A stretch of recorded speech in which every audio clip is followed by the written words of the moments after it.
Assalaamu calaykum asxaabta waa idin salaamay.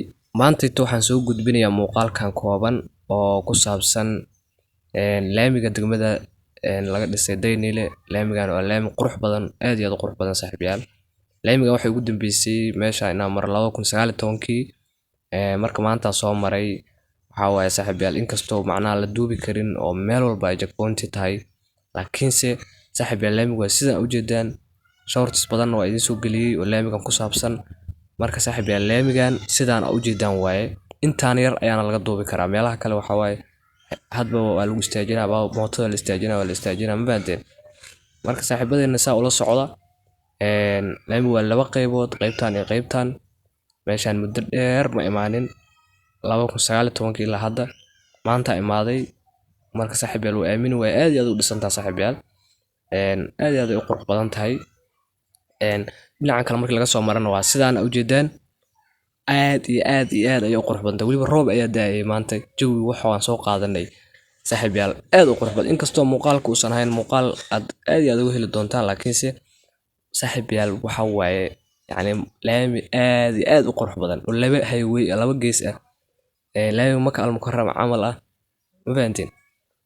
marka wadanka saaxiibayaal waxa waaye uu dhismayaa, wuu qurux badan yahay, meelo badan oo qurux badan way jiraan. marka dhibaatada jirta waxay tahay meeshaan yani laamiga min bilow ilaa dhamaad lama duubi karo ma fahanteen. marka xoogaa socotay waa lagu istaajinaa, xoogaa marka socotay waa lagu istaajinaa. marka caqabadaas ay jirta ma fahanteen. caqabadan waa caqabad wadanka oo dhan saameyn ku leh oo wadanka isku security-giisa oo aad iyo aad u liitaa. marka saas darteed waaye maahan wax kala dhiba ma jiraan.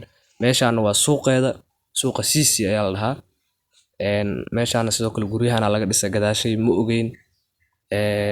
marka degmada Daynile waxa waaye degmo dhismayso waaye. meesha hadda guryahan oo dhan markii aniga 2019kii ayaan meeshaan mari jiray ugu dambeysay. 2019kiina maysan jirin waxaan oo dhan, hadda ayaa la dhisay sida u jeedaan.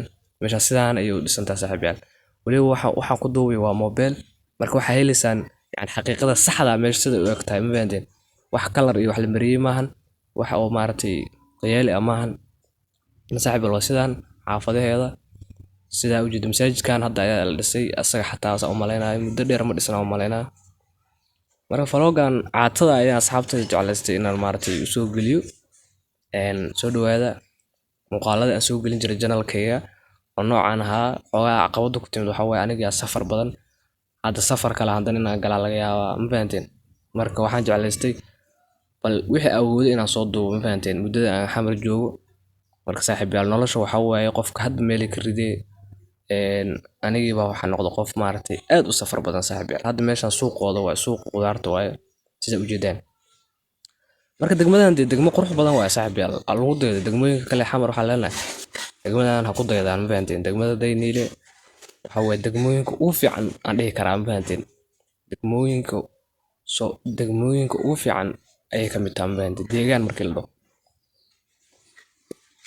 saaxiibadeena waxaan leeyahay intii aan joogo